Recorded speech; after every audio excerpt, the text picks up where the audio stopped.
Hi all. Information overloaded, ഇതാണ് ശരിക്കും നമ്മുടെ ഇപ്പോഴത്തെ പ്രശ്നം. മുമ്പൊക്കെ ആൾക്കാർക്ക് കാര്യങ്ങളെ കുറിച്ച് അറിവില്ലാത്തതാണ് പ്രശ്നമെങ്കിൽ ഇപ്പൊ കൂടുതൽ അറിവുള്ളതാണ് പ്രശ്നം. ഇപ്പൊ കഴിഞ്ഞ ദിവസം കൗൺസിലിങ്ങിന് വന്ന ഒരു കുട്ടി, 7ാം ക്ലാസ്സിൽ പഠിക്കുന്ന ഒരു കുട്ടി, ഏകദേശം ഒരാഴ്ചയായിട്ട് സ്കൂളിൽ പോകുന്നില്ല. അപ്പൊ ആ കുട്ടിയോട് ഞാൻ കൗൺസിലിംഗ് ഞാനാണ് എടുത്തത്. അപ്പൊ എടുത്ത സമയത്ത് എനിക്ക് കുട്ടിയോട് സംസാരിച്ചപ്പോൾ രസകരമായ ഒരു ഉത്തരമാണ് കുട്ടി പറഞ്ഞത്. എന്നോട് പറഞ്ഞത്, സാറേ, ഈ ടീച്ചർക്ക് ഉള്ളതിനേക്കാളും വിവരം ഈ സബ്ജക്റ്റിൽ എനിക്കുണ്ട്. അപ്പൊ കുട്ടി എന്ത് ചെയ്യുന്നു, വളരെ അഡ്വാൻസ്ഡ് ആയിട്ട് ചാറ്റ് ജിപിടിയും ജെമിനിയും മെറ്റായും ഒക്കെ നോക്കിയിട്ട് കാര്യങ്ങൾ പഠിക്കുന്നു.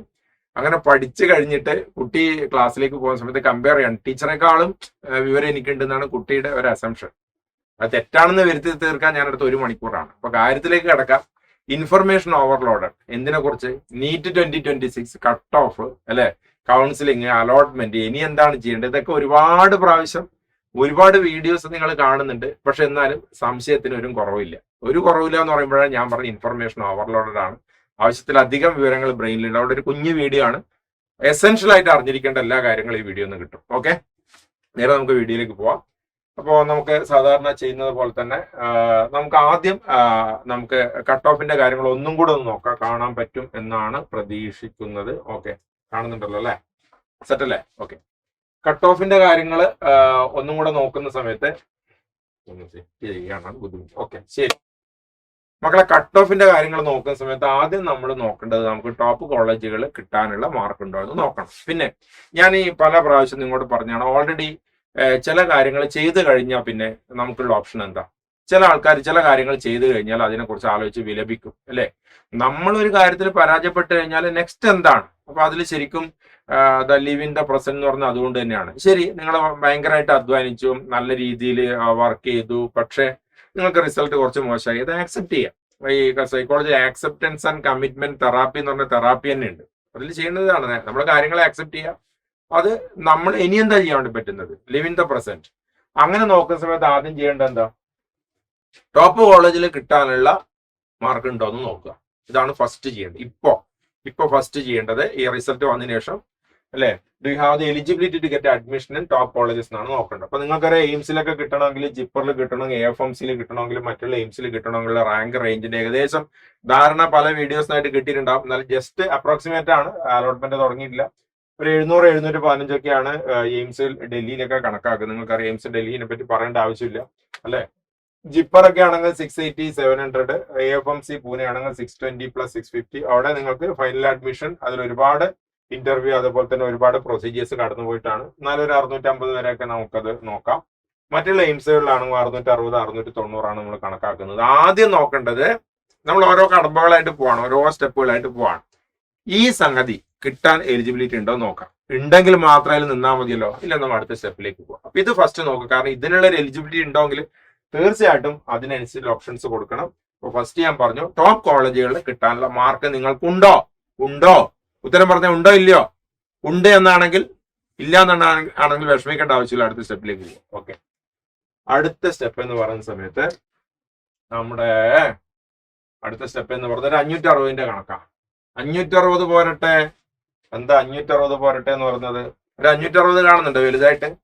ഒരു മാജിക് നമ്പറാണ് 560 അല്ലെ. എന്താ ഇത്രയോളം 560ക്ക് ഇമ്പോർട്ടൻസ് കൊടുക്കുന്നത്? 560 ആണ് ഇപ്പൊ നമ്മൾ കണക്കാക്കുന്ന ഒരു മാജിക് നമ്പർ. 560, 565 ആ റേഞ്ചിലായിരിക്കും. ഓൾമോസ്റ്റ് നിങ്ങൾ ഒരു 560 സ്കോർ ചെയ്തിട്ടുണ്ടെങ്കിൽ ഇന്ത്യയിലുള്ള ഏതെങ്കിലും ഒരു മെഡിക്കൽ കോളേജിൽ ഓൾ ഇന്ത്യ കോട്ട അലോട്ട്മെന്റ് വഴി നിങ്ങൾക്ക് അഡ്മിഷൻ കിട്ടിയിരിക്കും. 560, 565 റേഞ്ച് ആണ്. അതിന്റെ അടിയിൽ ഇൻ ബിറ്റ്വീൻ 560 to ഇത്രയൊക്കെയാണ്. അപ്പൊ നമ്മൾ അതിനൊരു റൗണ്ട് ചെയ്ത് 560 സ്കോർ അറൌണ്ട് 560, അതായത് നിങ്ങൾ ഓൾ ഇന്ത്യ റാങ്ക് ഒക്കെ നോക്കുമ്പോൾ മനസ്സിലാവും. ഏകദേശം 560 റാങ്ക് ഒക്കെ വരുന്ന സമയം, 560 റാങ്ക് ഒക്കെ വരുമ്പോൾ 29,000, 28,800 ആ റേഞ്ചിലാണ് വരിക. അതായത് 29,000 വരെയാണ് നമ്മൾ ഇപ്രാവശ്യം കണക്കാക്കുന്ന അപ്രോക്സിമേറ്റ്. ഇപ്പൊ 560 എന്നുള്ള മാജിക് നമ്പറിൽ ടച്ച് ചെയ്തിട്ടുണ്ടോ? ശരിക്കും ഒരു ബിസ്ക്കറ്റ് ഈറ്റിംഗ് പോലെയാണ്. കുറെ ആൾക്കാർക്ക് ചാടിയിട്ട് നിരാശ ഉണ്ടാവും, ചില ആൾക്കാർ കിട്ടിയവർക്കുള്ള സന്തോഷം അല്ലെ. ആൾക്കാർ പലതരത്തിലാണ്. അപ്പൊ അവര് ചില ആളുടെ സന്തോഷം, ചില ആളുടെ വിഷമമുള്ള മൂമെന്റ് ആയിരിക്കും അല്ലെ.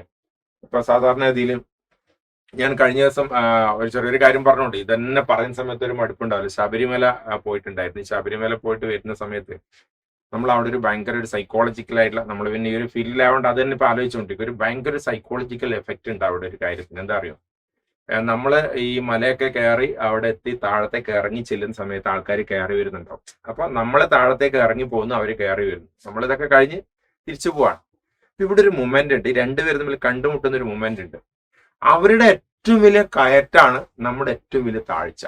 ഞാൻ പറഞ്ഞു മനസ്സിലായി? അവരുടെ ഏറ്റവും വലിയ കയറ്റത്തിലെ കൂടെയാണ് നമ്മൾ താഴ്ന്ന് ഇറങ്ങി പോകുന്നത്. അപ്പൊ രണ്ടുപേരുടെ മുഖത്തുണ്ടാവുന്ന ഒരു ഭാവ വ്യത്യാസമുണ്ട്.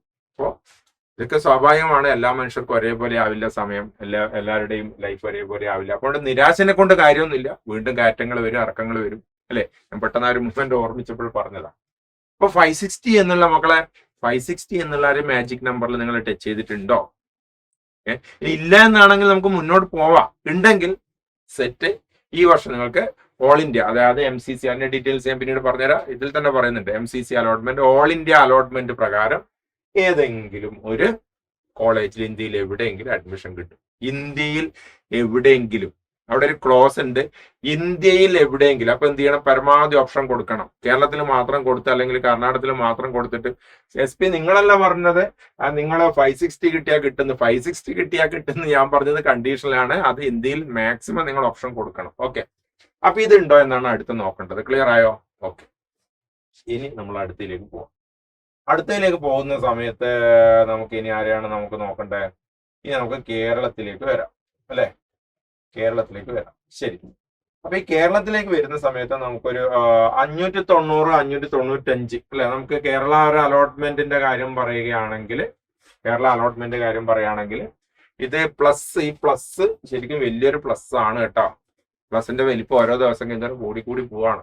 600, ഇങ്ങനെ 601, 602, 603, അങ്ങനെ പോവാണ്. എന്നാലും നമുക്ക് ഇങ്ങനെ പറയാം, അടുത്ത ഒരു സാധ്യത എന്ന് പറയുന്ന സമയത്ത് 590, 595. കേരളത്തിൽ തന്നെ ഒരു MBBS സീറ്റ് വേണം എന്നുള്ള കുട്ടിക്ക് ഒരു 605 വരെ മാർക്ക് കിട്ടിയ ഓൾ ഇന്ത്യ ഒരു 605 സ്കോർ ചെയ്ത് കഴിഞ്ഞാൽ ഓൾ ഇന്ത്യ അലോട്ട്മെന്റ് വഴി തന്നെ നിങ്ങൾക്ക് കേരളത്തിൽ അഡ്മിഷൻ കിട്ടും. ഇനി Kerala allotment, all India allotment തൊട്ട് പിന്നാലെ നടക്കുന്ന കേരള അലോട്ട്മെന്റില് 590 മുതൽ 595 പ്ലസ് ഞാൻ പറഞ്ഞ് ശ്രദ്ധിക്കണം. പ്ലസിന്റെ മാഗ്നിറ്റ്യൂഡ് കൂടി വരികയാണ്. അത് ചില സമയത്ത് 600 കടന്ന് 601, 602, 603 ഒക്കെ ആവും. കേരള റാങ്കും കൂടെ വന്നാലും കൃത്യമായിട്ട് മനസ്സിലാവും. അപ്പൊ ഈ ഒരു ലെവല് ടച്ച് ചെയ്തിട്ടുണ്ടെന്നാണ് അടുത്ത് നോക്കേണ്ടത്. അല്ലെ? ഇപ്പൊ 560ന്റെ കാര്യം ഞാൻ പറഞ്ഞു, അല്ലെ? അത് കഴിഞ്ഞിട്ട് ഞാനിപ്പോ കേരളത്തിലേക്ക് വന്നു. അതേത് അലോട്ട്മെന്റ് ഞാൻ നേരത്തെ പറഞ്ഞേ?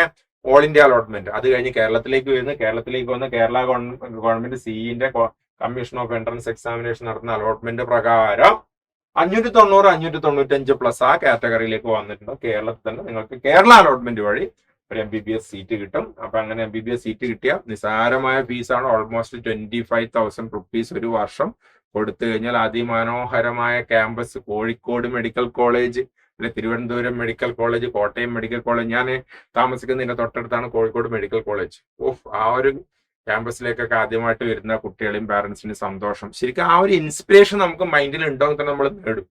ഞാനൊരു കാര്യം പറയട്ടെ, ഞാനിപ്പോ ഈ കുട്ടികളെ കൗൺസിലിംഗ് ചെയ്യുന്ന സമയത്ത് നമ്മുടെ ഒരു ജീവിതയാത്രയുടെ ഏതൊരു ഘട്ടത്തിൽ, എൻട്രൻസ് യാത്രയുടെ ഏതൊരു ഘട്ടത്തിൽ മനസ്സ് പതറിപ്പോകുന്നത് തന്നെയാണ് നിങ്ങൾക്ക് എൻട്രൻസ് കിട്ടാതിരിക്കാനുള്ള ഒരു കാരണം. ആ മനസ്സ് പതറിപ്പോകുന്നതിന് പല റീസൺസ് ഉണ്ടാവും. വ്യക്തിപരമായിട്ടുള്ള കാര്യങ്ങളുണ്ടാവും, പ്രണയങ്ങളുണ്ടാവും, തകർന്ന പ്രണയങ്ങളുണ്ടാവും, ആരോ ഒരാളുടെ ഒരു ഫ്രണ്ട്ഷിപ്പിനൊക്കെ ബേസ് ചെയ്തിട്ട് എത്ര കേസസ് എന്ന് അറിയോ? പക്ഷെ ഇങ്ങനെയുള്ള ഈ മാർക്ക് കുറഞ്ഞ എല്ലാ കുട്ടികൾക്കും നല്ല ന്യൂമറിക്കൽ എബിലിറ്റി ഉണ്ട്, അനാലിറ്റിക്കൽ എബിലിറ്റി ഉണ്ട്, റീസണിങ് എബിലിറ്റി ഉണ്ട്, പ്രോബ്ലം സോൾവിങ് സ്കില്ലുണ്ട്. പക്ഷെ ഏതൊരു ഘട്ടത്തിൽ അവരങ്ങ് വീണുപോയി, മെന്റലി മാനസികമായിട്ട് മുറിവേറ്റ് പോയി, അല്ലെ? കനൽ വഴികളിലേക്ക് കൂടെ നടന്ന് കാല് പൊള്ളിയ ഒരുപാട് കുട്ടികളെ എനിക്കറിയാം. അവർ നടന്നു വന്ന കനൽ വഴികളിലേക്ക് കൂടിയാണ്. ആ പൊള്ളലിന്റെ നീറ്റൽ ഓർമ്മിക്കാൻ അവർക്ക് സമയമുള്ളൂ, പഠനത്തിന് സമയം വിട്ടുപോയി. അപ്പൊ ഇനിയെങ്കിലും ഇത്തരത്തിൽ ജീവിതത്തിൽ പാഠങ്ങൾ പഠിച്ച് മുന്നോട്ട് പോവുക. കാരണം നമ്മൾ ചെയ്യേണ്ടത് നമ്മൾ തന്നെ ചെയ്യണം. എന്ത് സമ്മർദ്ദങ്ങൾ ഉണ്ടായാലും പഠിക്കാൻ പറ്റണം. അങ്ങനെ പഠിച്ച് 590, 95 റേഞ്ചിലേക്ക് എത്തിയ കുട്ടികൾക്ക് കേരളത്തിൽ MBBS കിട്ടിയിരിക്കും, ഉറപ്പാ. അപ്പൊ ഒരു 600 അതിന്റെ മേലേക്ക് ഇങ്ങനെ കയറുന്നുണ്ട്. എന്നാലും നമ്മൾ ഏകദേശം ഇപ്പോഴും still we are expecting this score. Okay, ശരി. അപ്പൊ അതും കിട്ടിയോ. ഇനിയിപ്പോ നമ്മൾ ഏതിലേക്കാ പോണ്ടേ? അപ്പോ ടോപ്പിന്റെ ഞാൻ പറഞ്ഞു, കേരളത്തിന്റെയിലേക്ക് വന്നു. ഇനിയിപ്പോ വേറൊരു 450ന്റെ കണക്ക് ഞാൻ അങ്ങ് പറഞ്ഞുതരാം. 450 കേട്ടോ. എന്താ 450ന്റെ പ്രത്യേകത? ഇനി നിങ്ങളുടെ കയ്യിൽ അത്യാവശ്യം ക്യാഷ് ഉണ്ട്. നിങ്ങൾക്ക് ക്യാഷ് ഉണ്ടാവുകയല്ലല്ലോ, ഉണ്ടാക്കുകയാണ്, അല്ലെ? ഇപ്പൊ പലരും പറയും എന്റെ കയ്യിൽ കാശില്ല. ചില സന്ദർഭങ്ങളിൽ നമ്മളെ ക്യാഷ് ഉണ്ടാക്കേണ്ടി വരും. ഒരു വർഷത്തേക്ക് 9 ലക്ഷം രൂപ അല്ലെ? അപ്പൊ ഏകദേശം ഒരു 40 ലക്ഷം രൂപയുടെ മുകളിലാണ് ടോട്ടൽ വരിക 4 കൊല്ലം അടക്കുന്ന സമയത്തേക്ക്, അല്ലെ? അപ്പൊ ഇങ്ങനെ മനോഹരമായിട്ട് ഇവൻ ചിരിച്ചു നിൽക്കുന്നത്, ഇവൻ MBBS കിട്ടി. പക്ഷെ അത്ര ചിരിക്കാനില്ല മോനെ, കാരണം നിനക്ക് കിട്ടിയിരിക്കുന്നത് സെൽഫ് ഫിനാൻസിങ് കോളേജ്. ഒരു 450+ ഉണ്ടെങ്കിൽ നിങ്ങൾക്ക് സെൽഫ് ഫിനാൻസിങ് കോളേജുകളിൽ കേരളത്തിൽ അഡ്മിഷൻ കിട്ടും. അത് എൻട്രൻസ് കമ്മീഷണറുടെ അലോട്ട്മെന്റ് വഴി തന്നെ കിട്ടും. 450+ ഉണ്ടെങ്കിൽ. ആ 450+ കിട്ടിയാലുള്ള കുഴപ്പം എന്താ? ഇവിടെ ഫസ്റ്റ് റാങ്ക് കിട്ടിയ മീൻസ് ഫസ്റ്റ് കാറ്റഗറി പെടുന്ന കുട്ടികൾ അതിമനോഹരമായ കാലിക്കറ്റ് മെഡിക്കൽ കോളേജിലും തൃശ്ശൂരിലും കോട്ടയത്തിലും വാർഷിക ഫീസ് 25,000 കൊടുത്ത് പഠിക്കുമ്പോൾ ഇത് പാമ്പും കോണിയും കളി പോലെയാണ്. നേരെ ഒരു ജമ്പിങ് ആണ് 9 ലക്ഷത്തിലേക്ക്. 9 lakhs പെർ ഇയർ. ഒരു വർഷത്തേക്ക് 9 ലക്ഷം. അതാണ് ചെറിയൊരു മാർക്കിന്റെ വേരിയേഷൻ വരുമ്പോൾ ലക്ഷങ്ങളാണ് പൊടിയുന്നത്. അതും കൂടെ ശ്രദ്ധിക്കണം. ശരി, അങ്ങനെ സെൽഫ് ഫിനാൻസിങ്ങിൽ കിട്ടാനുള്ള മാർക്ക് ഉണ്ടോ എന്നാണ് പിന്നീട് നോക്കേണ്ടത്. 450 റേഞ്ച് ഉണ്ടോ? 450 റേഞ്ച് ഉണ്ടോ? അപ്പൊ ആദ്യം നമ്മൾ വന്ന് 480 എത്തി. 480 റേഞ്ച് ഉണ്ടോ? ഉണ്ടെങ്കിൽ ഏതിന് കിട്ടും? സെൽഫ് ഫിനാൻസിങ്ങിൽ കിട്ടും. ഓക്കെ, കേരളത്തിൽ സെൽഫ് ഫിനാൻസിങ് ശാസ്ത്ര കോളേജിൽ കിട്ടും. ഫീസ് പറഞ്ഞുകൊണ്ടിരിക്കില്ല. ഓക്കെ, പിന്നെ നമുക്ക് മറ്റ് ഓപ്ഷൻസ് എന്ന് പറയുന്ന സമയത്ത് മറ്റ് സംസ്ഥാനങ്ങളിൽ കിട്ടാൻ യോഗ്യതയുണ്ടോ? മറ്റ് സംസ്ഥാനത്തിൽ കിട്ടാൻ ചാൻസ് ഉണ്ടോ? അതർ സ്റ്റേറ്റ് ചാൻസസ് ഉണ്ടോ? എല്ലാവരും ചോദിക്കുന്ന ഇതിന്റെ ഒരു സെപ്പറേറ്റ് വീഡിയോ ഞാൻ ചെയ്യുന്നുണ്ട്. അതർ സ്റ്റേറ്റ് ചാൻസസ് എന്ന് പറയുന്ന സമയത്ത് കാണാൻ പറ്റുന്നുണ്ടോ അറിയില്ല. കർണാടക, തമിഴ്നാട്, പോണ്ടിച്ചേരി, മഹാരാഷ്ട്ര, ഉത്തർപ്രദേശ്, ഛത്തീസ്ഗഡ്, ബീഹാർ, അല്ലെ ഒറീസ, നിങ്ങൾക്ക് എവിടെയൊക്കെ പോകാൻ പറ്റുന്ന അവിടെയൊക്കെ കൊടുക്കാം. പക്ഷെ പല സംസ്ഥാനങ്ങളുടെയും ഈ സെൽഫ് ഫിനാൻസിങ് അഡ്മിഷൻ പ്രോസസ്സിൽ ഒരു ക്ലാരിറ്റി പോരാ എന്ന് ഞാൻ പറയും. അപ്പൊ ഞാനത് കഴിഞ്ഞ വർഷമൊക്കെ ചെയ്യുന്ന സമയത്ത് ഇപ്പൊ കുറച്ച് സംസ്ഥാനങ്ങളെ വളരെ കൃത്യമായിട്ട് അറിയാം, പക്ഷെ പലതിലും ഒരു അബ്നോർമാലിറ്റി ഫീൽ ചെയ്യുന്നുണ്ട് സെൽഫ് ഫിനാൻസിങ് കോളേജുകളിൽ. അതിനെപ്പറ്റി ഡീറ്റെയിൽ ആയിട്ട് ഞാൻ ഒരു വീഡിയോ ചെയ്യാം. പിന്നെ ഫീസ് റേഞ്ച് എന്ന് പറയുന്ന സമയത്ത് 12 ലക്ഷം രൂപ മുതൽ 22 ലക്ഷം രൂപ വരെയാണ് പല സ്ഥലത്തും. ഡീംഡൊക്കെ ആകുമ്പോൾ 20+ വരും. അപ്പോൾ അതിലും ചെറിയ ഫീസിൽ പഠിക്കാം എന്ന് കരുതി പോവരുത്. 12 lakhs+ ഒരു വർഷം 12 ലക്ഷം രൂപയുടെ മുകളിലേക്ക് കണക്കാക്കണം. അപ്പൊ ഏകദേശം 4 വർഷത്തേക്ക് വരുമ്പോൾ 48, 55, 60 ലക്ഷം രൂപയോളമെങ്കിലും നിങ്ങൾ കണക്കാക്കണം ഈ സെൽഫ് ഫിനാൻസിങ്ങിന് പുറത്തു പോയിട്ട് പഠിക്കുമ്പോൾ. ലോവർ ഫീസിൽ 1 ലക്ഷത്തിന് 2 ലക്ഷത്തിന് എവിടെയും നിങ്ങൾക്ക് MBBS പുറത്തു പോയി പഠിക്കാൻ പറ്റില്ല. പിന്നെ ചില പ്രത്യേക സ്കീമുകളിലൊക്കെ ചെയ്യുന്നുണ്ടെന്നൊക്കെ പറയുന്നു. അതിനൊരു ക്ലാരിറ്റി ഇല്ല, വ്യക്തതയില്ല. അതുകൊണ്ട് കർണാടക ഏകദേശം നമുക്ക് 80,000 ടു, ഇത് അപ്രോക്സിമേറ്റ് ഫിഗർ ആണ്, 80,000 ടു 2.5 lakhs വരെ പോവാം. തമിഴ്നാട് 92. അത് ഈ 2.5 എന്നൊക്കെ പറയുന്ന സമയത്ത് നിങ്ങളെ കോളേജൊക്കെ വളരെ ശ്രദ്ധിക്കണം. അതുപോലെ തമിഴ്നാട് എന്ന് പറയുമ്പോൾ 90 ടു 2 lakhs വരെ പോവാം. 80,000 മുതൽ. ഇതെന്താ ഈ 2 lakhs എന്താ ഓൾ ഇന്ത്യ കോട്ട റാങ്ക് ആണ്. നിങ്ങൾക്കിപ്പോ ഓൾ ഇന്ത്യ റാങ്ക് കിട്ടിയില്ല, ആ റാങ്കാണ് പറയുന്നത്. മഹാരാഷ്ട്രയിൽ ഇത് 80 മുതൽ 180 വരെ പോവാം. ഉത്തർപ്രദേശിൽ കണ്ടോ 120 മുതൽ 3 ലക്ഷം. അപ്പൊ എനിക്കൊന്ന് ഈ 3 ലക്ഷം റാങ്ക് എന്നൊക്കെ പറയുമ്പോൾ ഈ 80,000 റാങ്ക് ഏകദേശം അപ്രോക്സിമേറ്റ് എത്ര റേഞ്ച് വരുന്ന അറിയാം? 80,000 എനിക്കൊന്ന് ഒരു 430, 440 ആ റേഞ്ചിലേക്ക് വരും. അപ്പൊ കൃത്യമായിട്ട് പറയുകയാണെങ്കിൽ UP-യിലൊക്കെ 1.2 lakhs എന്ന് പറയുമ്പോൾ ഐ തിങ്ക് അതൊരു 410, 415 ആ റേഞ്ചിലേക്കൊക്കെ വരും. 420 ആ റേഞ്ചിലേക്ക്, 410 താഴെ വരും. 405, 400 വരുന്നുണ്ട്. 398 ഒക്കെ വരുന്നുണ്ട്. ശരിക്കും നോക്കിയാൽ നിങ്ങൾക്ക് മനസ്സിലാവും. അപ്പോ വളരെ കുറഞ്ഞ, അതായത് ഒരു 400 മാർക്കിനൊക്കെ കിട്ടുന്നത് എവിടെയാന്ന് ചോദിച്ചു കഴിഞ്ഞാൽ എൻ്റെ ഉത്തരം നോർത്തിലാണ്. നോർത്തിൽ ഒരുപാട് കോളേജുകളുണ്ട്. പക്ഷെ കോളേജുകൾ കൃത്യമായിട്ട് വിലയിരുത്തിയിട്ട് വേണം അങ്ങോട്ട് പോകാൻ. അവിടുത്തെ സൗകര്യങ്ങൾ, അല്ലെ, കാര്യങ്ങളൊക്കെ ശ്രദ്ധിച്ച് നോക്കുക. ഇതാണ് നിങ്ങളുടെ അടുത്ത സാധ്യത. പക്ഷെ ഇതിനൊക്കെ 10 lakhs+ ഓർ 12 lakhs+ കാണണേ മക്കളെ. ചെറിയ ഫീസിൽ പഠിക്കാന്ന് വെച്ചാൽ അവിടെ നിന്ന് അപ്ലിക്കേഷൻ കൊടുക്കണ്ട. പ്രത്യേക ഒരു ഇൻഫർമേഷൻ, ഇതിന്റെ പ്രോസസ് ഓൾറെഡി സ്റ്റാർട്ട് ചെയ്തിട്ടുണ്ട്. പല സംസ്ഥാനങ്ങളുടെയും മാനേജ്മെന്റ് ക്വാട്ടയിലേക്കുള്ള അഡ്മിഷന്റെ പ്രോസസ് സ്റ്റാർട്ട് ചെയ്തിട്ടുണ്ട്. അതും കൂടെ ഒന്ന് ശ്രദ്ധിക്കണേ. ഓക്കെ, അപ്പൊ അടുത്ത സാധ്യത മനസ്സിലായില്ലേ? ഇനിയിപ്പോ മറ്റു കോഴ്സുകളുടെ ചാൻസും കൂടെ ഒന്ന് നോക്കാം, അല്ലെ? മറ്റു കോഴ്സുകളുടെ ചാൻസ് കൂടെ നോക്കാം. മറ്റു കോഴ്സുകളുടെ ചാൻസ് എന്ന് പറയുന്ന സമയത്ത് BDS ഓൾ ഇന്ത്യ ക്വാട്ടയിൽ ഒരു 520, കേരളത്തിൽ 520. അപ്പൊ അടുത്തത്, അപ്പൊ MBBSന്റെ കാര്യം കഴിഞ്ഞു. എന്താണ് MBBSന്റെ കാര്യങ്ങളൊക്കെ ഞാൻ പറഞ്ഞു. എന്താ പിന്നെ ഒരു MBBS ഉള്ളത്? പുറത്തു പോയിട്ട് പഠിക്കാൻ. അതിന് നീറ്റ് ജസ്റ്റ് ക്വാളിഫൈഡ് ആണ്. പക്ഷെ പുറത്തു പോകുന്ന പല യൂണിവേഴ്സിറ്റികളുടെയും കാര്യങ്ങൾ ശ്രദ്ധിക്കണം. തിരിച്ചു വന്നിട്ടൊരു എക്സാംസ് ഉണ്ട്. അതൊന്നും നമുക്ക് കൃത്യമായിട്ട് ഇതിലൊരു കോച്ചിങ് സിസ്റ്റത്തിൽ നിന്നുകൊണ്ട് പറയാൻ പറ്റില്ല. അതുകൊണ്ട് കുട്ടികൾ ചോദിക്കുന്ന കമന്റ് ഉണ്ട്, എബ്രോഡ് MBBS എന്താണ്, അതിനെക്കുറിച്ച് പറയാൻ ഞാൻ ആളല്ല. കൃത്യമായിട്ട് നോക്കിയിട്ട് മാത്രം അത്തരം കാര്യങ്ങൾ തീരുമാനം എടുക്കുക കേട്ടോ. എന്തൊരു വിഷയം അല്ലാത്തതുകൊണ്ട് ഞാനത് ഇൻക്ലൂഡ് ചെയ്യുന്നില്ല. ആണെങ്കിൽ നമുക്ക് അത്യാവശ്യം ഉണ്ടോ ഞാൻ കുറച്ച് വീഡിയോ ചെയ്യാം. പക്ഷെ നീറ്റ് കോച്ചിങ്ങുമായിട്ട് ബന്ധപ്പെട്ടതല്ലാത്തതുകൊണ്ട് നമുക്കത് പറയാൻ നിർവാഹമില്ല. ശരി. അപ്പൊ പിന്നെ വേറെന്താ, പല്ലിന്റെ ഡോക്ടർ ആവാം അല്ലെ, BDS എടുക്കുക, ഡെന്റൽ സർജൻ ആവാം. ഡെന്റൽ സർജൻ ആവണമെങ്കിൽ ഓൾ ഇന്ത്യ ക്വാർട്ടയിൽ നമുക്കൊരു 520 മാർക്ക്, 520 പ്ലസും കേരളത്തിലെ 530 പ്ലസുമാണ് കണക്കാക്കുന്നത്. അതുണ്ടോന്ന് നോക്കി, ഉണ്ടെങ്കിൽ BDSന്റെ വഴിയിലേക്കൂടെ നോക്കാം. മറ്റൊരു വളരെ പ്രധാനപ്പെട്ട കോഴ്സാണ് വെറ്റിനറി. വെറ്റിനറി നമ്മൾ കണക്കാക്കുന്നത് ഓൾ ഇന്ത്യ ക്വാർട്ടയിൽ ഒരു 510, 515 ആ റേഞ്ചിലൊക്കെ പോയി കഴിഞ്ഞാൽ ഓൾ ഇന്ത്യ ക്വാർട്ടയിൽ വെറ്റിനറി കിട്ടാം. നല്ല സാധ്യതയുള്ളതാണ്. പക്ഷെ സീറ്റുകളുടെ എണ്ണം കുറവാണ്, ശ്രദ്ധിക്കണം. കേരളത്തിൽ ഒരു 530 അത്യാവശ്യം ഡിമാൻഡ് ഉള്ളത് കൊണ്ട് തന്നെ ഒരു 530 പ്ലസ് ആണ് നമ്മൾ വെറ്റിനറിക്ക് കണക്കാക്കുന്നത്. അതുണ്ടോ നോക്കാം. ഇതെല്ലാം ഓരോന്നോരോന്ന് നോക്കി നോക്കി വരികയാണ്. പിന്നെ അഗ്രികൾച്ചർ നമ്മൾ കണക്കാക്കുന്നത്, കേരളത്തിൽ ഇപ്പൊ അഗ്രികൾച്ചർ ഡിവൈഡ് ചെയ്ത് പോയി.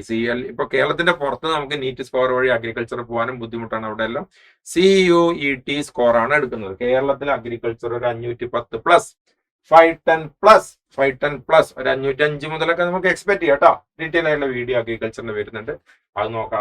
അതിന് പോകുന്നുണ്ടോ അത് ശ്രദ്ധിക്കുക.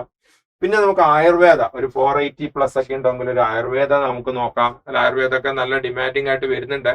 നിങ്ങളെന്ന് വെച്ച് കഴിഞ്ഞാൽ ചെയ്യുന്നുണ്ടെങ്കിൽ പൂർണ്ണമായ ആത്മാർത്ഥയോടെ ജോയിൻ ചെയ്യണം. കഴിഞ്ഞ ദിവസം ഞാൻ എടുത്തൊരു കൗൺസിലിംഗ് ആയുർവേദക്ക് ഒരു വർഷം ചേർന്നിട്ട് വീണ്ടും നീറ്റ് എഴുതിയിട്ട് അപ്പൊ ഞാൻ പറഞ്ഞ മോളെ, നീ കഴിഞ്ഞ ഒരു വർഷം നിന്റെ കോളേജ് എൻജോയ് ചെയ്തോ? ഞാൻ കോളേജിൽ പോയിട്ടില്ല, ഒരാഴ്ച പോയി. പിന്നെ നമ്മള് പിന്നെ ആ കുട്ടിക്ക് എന്ന് വെച്ചാൽ ഒരു ന്യൂമറിക്കൽ എബിലിറ്റി ഭയങ്കര കുറവാണ്. അതായത് അത്രത്തോളം അങ്ങനെ ഒരു മൂന്നാമത്തെ പ്രാവശ്യം ഒക്കെ റിപ്പീറ്റ് ചെയ്യുന്ന കുട്ടിയാണ്. അപ്പൊ ചില കാര്യങ്ങൾ പ്രാക്ടിക്കലി നമ്മൾ ശരിക്കും ആലോചിക്കണം.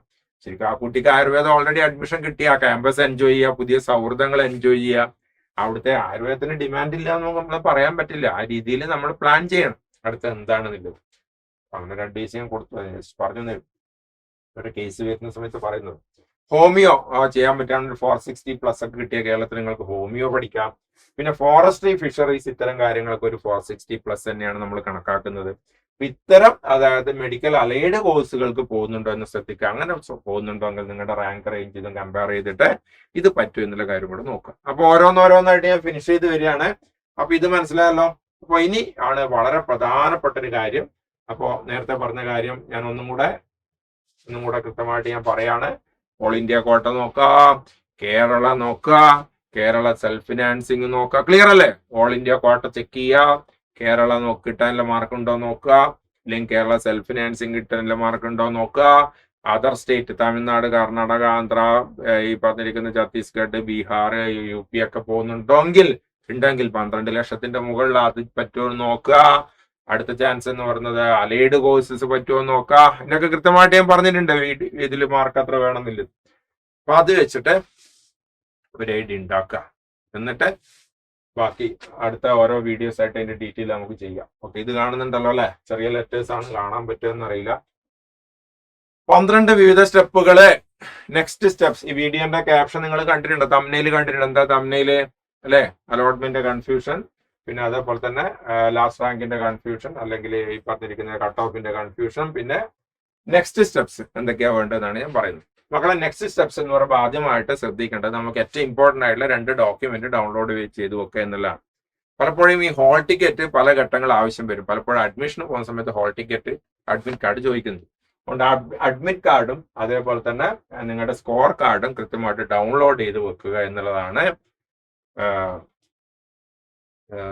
ഞാൻ കഴിഞ്ഞ ദിവസം ഉണ്ടായ ചെറിയൊരു സംഗതി, കുട്ടിയുടെ ഓരോ മാനസികാവസ്ഥ പോകുന്ന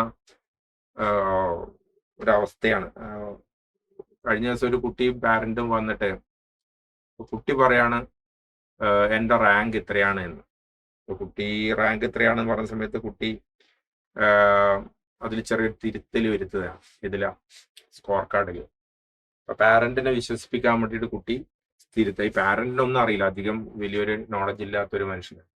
പക്ഷെ എനിക്കിത് സങ്കടം വന്നു. എനിക്ക് പാരന്റിനോട് പറയാൻ പറ്റും. എനിക്ക് ഒറ്റ നോട്ടത്തിൽ മനസ്സിലായി കുട്ടി തിരുത്തൽ വരുത്തി കൊണ്ടുവന്നതാണ്. അപ്പൊ അങ്ങനെയൊക്കെ നമുക്ക് ചെയ്തിട്ട് കാര്യമില്ലല്ലോ. പക്ഷെ പാരന്റ് ഇങ്ങനെ വിഷമിച്ചിരിക്കുമ്പോ എനിക്ക് പാരന്റ് മുന്നിൽ കുട്ടിയെ മോശമായി കഴിഞ്ഞാൽ അതും ശരിയല്ല. ഞാൻ കുട്ടിയെ സ്വകാര്യമായിട്ട് വിളിച്ചിട്ട് പറഞ്ഞു, മോളെ നീ ഇത് തിരുത്തിയതാണല്ലോ എന്ന് ചോദിച്ചു. അപ്പൊ അവള് തുറന്ന് സംഭവിച്ചു. അപ്പൊ അവള് പറഞ്ഞത്, സാറേ എനിക്ക് വേറെ ഓപ്ഷൻ ഇല്ല എന്നുള്ള. അപ്പോ ഭയങ്കര സങ്കടകരമായിട്ടുള്ള അവസ്ഥകൾ കാണുന്നുണ്ട്. പക്ഷെ ഒന്നിലും നമ്മൾ തകരാൻ പാടില്ലാന്നേ. അങ്ങനെ ഒരു പേന കൊണ്ടൊരു തിരുത്തി കഴിഞ്ഞാൽ നിങ്ങളുടെ ഫ്യൂച്ചർ മാറുമോ? നിങ്ങളൊന്ന് ആലോചിച്ച് നോക്ക്. അപ്പൊ നമ്മൾ തകർച്ചനെ നമ്മൾ അങ്ങ് ഫേസ് ചെയ്ത് അങ്ങ് മുന്നോട്ട് പോകും. അടുത്ത സ്റ്റെപ്പ് നോക്കടേ. ലൈഫ് ഇങ്ങനെ വരുന്ന കിടക്കല്ലേ, അടുത്ത സ്റ്റെപ്പ് നോക്കുന്നേ.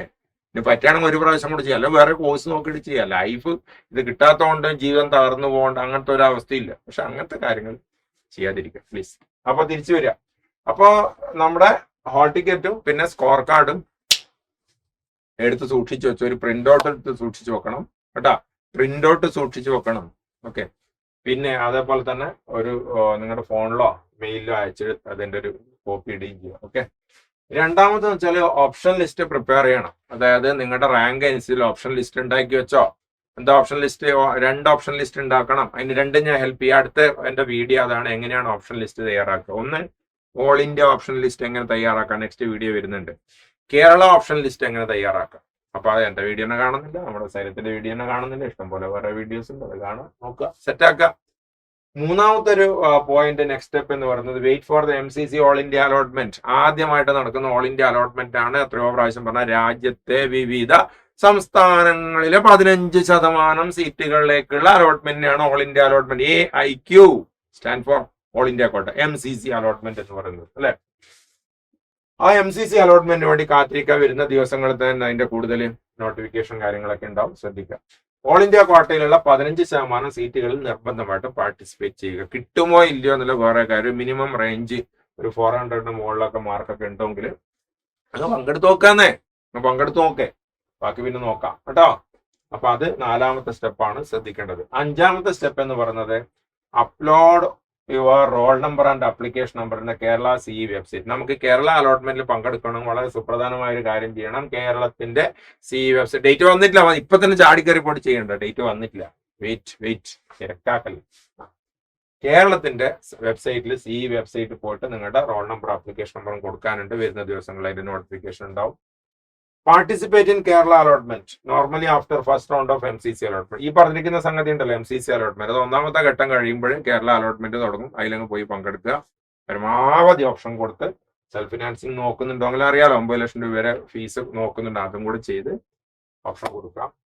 Register for other state management, നേരത്തെ പറഞ്ഞ സംഗതി, തമിഴ്നാട്, കർണാടക, പോണ്ടിച്ചേരി, ആന്ധ്രാപ്രദേശ്, UP, ബീഹാർ പോകുന്നുണ്ടോ, ഫീസ് അടക്കാൻ റെഡിയാണോ?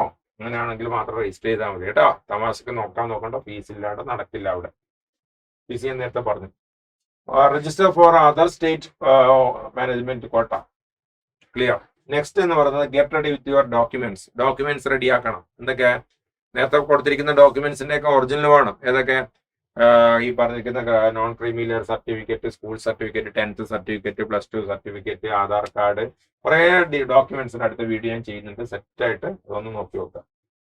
If allotted join the college on the correct day, പ്രത്യേകം ശ്രദ്ധിക്കണം. ആദ്യഘട്ടത്തിൽ അലോട്ട്മെന്റ് കിട്ടിക്കഴിഞ്ഞാൽ ഇൻസ്ട്രക്ഷൻസ് പ്രകാരം ജോയിൻ ചെയ്യാനുണ്ടെങ്കിൽ അവിടെ പോയിട്ട് ജോയിൻ ചെയ്യണം. ആ കറക്റ്റ് ഡേറ്റിൽ ജോയിൻ ചെയ്യണം, ഫീസ് അടക്കണം, ആ കാര്യം ശ്രദ്ധിക്കുക. If not allotted wait for the next allotment. ആദ്യഘട്ട അലോട്ട്മെന്റ് തന്നെ നിങ്ങൾക്ക് കിട്ടണമെന്നില്ല, നിരാശരാവണ്ട. അലോട്ട്മെന്റ് പ്രോസസ്സിൽ ഇതൊരു യുദ്ധം പോലെയാണ്. അവസാന നിമിഷം വരെ കാത്തു നിൽക്കണം. ഏത് സമയത്താണ് യുദ്ധത്തിൽ ശത്രു വീക്കാവെന്ന് പറയാൻ പറ്റില്ല, ആ സമയത്ത് നമ്മൾ പോയിട്ട് അറ്റാക്ക് ചെയ്യുക അല്ലെ.